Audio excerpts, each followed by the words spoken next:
فرض کیجئے ایک آدمی اٹھا صبح اور اس کو غسل کرنا ہے، چاہے شادی شدہ ہے چاہے غیر شادی شدہ، اس کو غسل کرنا ہے۔ اب وہ دیکھتا ہے اگر میں غسل کروں گا تو سحری نہیں کھا سکتا، ٹائم کم ہے، اور اگر میں سحری کھاؤں گا تو پھر غسل نہیں کر سکتا، کیونکہ سحری کھانے کے فوراً بعد نہائیں گے تو معدہ بیٹھ جائے گا، ٹھنڈا پانی ڈالیں گے تو معدہ جو ہے اس کو اس وقت ہیٹ چاہیے کھانے کو ڈائجسٹ کرنے کے لیے، جب ٹھنڈا پانی ڈالیں گے معدہ ٹھنڈا ہو جائے گا، وہ کھانا ڈائجسٹ نہیں ہوگا، آپ ہو سکتا ہے ہفتوں بیمار ہو جائیں گے، ٹھیک ہے۔ تو اب اگر سحری کھائیں گے تو پھر غسل نہیں کر سکتے، غسل نہیں کریں گے تو فجر کی نماز چھوٹے گی،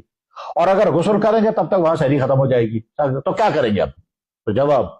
آپ 2 یا 3 آپشن آپ کے سامنے ہیں، آپ سحری چھوڑ دیں، سحری کھانا چھوڑ دیں،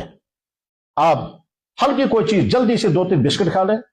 یا آدھا کپ چائے پی لیں، اور یہ آپ کی سحری ہو گئی، پھر آپ نہا لیں، اور اتنے میں کچھ نہیں ہوگا پھر نہانے سے، کیونکہ آپ نے بہت ہلکی ڈائٹ معدے کو دی ہے، اس کے لیے اتنی ہیٹ نہیں چاہیے جتنی ہیٹ آپ کو پورے کھانے کو ڈائجسٹ کے لیے ہونی چاہیے۔ شکل نمبر 1۔ شکل نمبر 2، آپ پوری طرح سے سحری کھا لیں،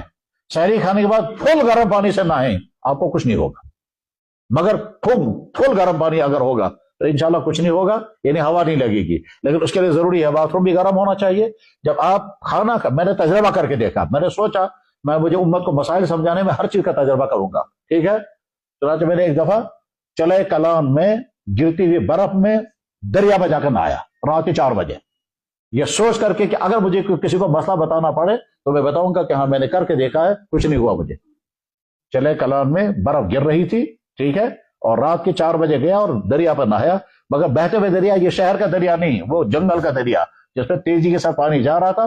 تو خیر، لیکن آپ یہ تجربہ نہیں کرنا، کہیں ایسا نہ ہو کہ وہیں۔ دیکھیں، مسائل بیان کرنے کے لیے کبھی سیکھنا پڑتا ہے۔ ڈاکٹر کو ہاؤس جاب کیوں کراتے ہیں؟ آپ نے جو تھیوریاں پڑھی ہیں وہ یہاں کر کے دیکھو، کیونکہ تم کو انسان کی زندگی، انسان کی صحت کے سے ساری زندگی کھیلنا ہے یا ساری زندگی کے صحت کو بچانا ہے، تو اس کے لیے آپ کو جتنے ماہر بنیں گے اتنا زیادہ بہتر ہے۔ تو کبھی کبھی ہم کو تجربہ کرنا ہوتا ہے، اس مسئلے میں یوں تجربہ کریں گے، پیشاب کے قطرے بار بار آتے ہیں تو سمجھنا ہے نا پہلے یہ آتے کیسے ہیں، اور آنے کے بعد پھر کیا ہوتا ہے،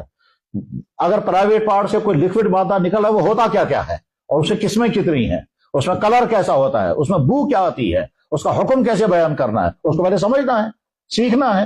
اور یہ شرم کی بات نہیں، امت کو بتانا ہے۔ خیر، تو صبح کو اگر آپ جاگے اور آپ کی نیند ٹائم آپ کے پاس، آپ کے سامنے 2 آپشن ہیں، آپ کو نہانا بھی ہے اور سحری بھی کھانی ہے، آپ سحری کھا لیں، فل گرم پانی سے نہا لیں،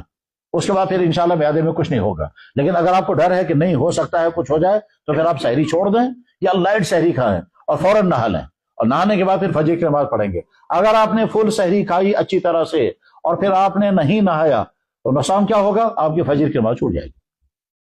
تو ایک طرف سے آپ روزہ رکھ رہے ہیں، ادھر سے آپ کا فرض چھوٹ گیا، یہ نقصان ہو جائے گا، بس۔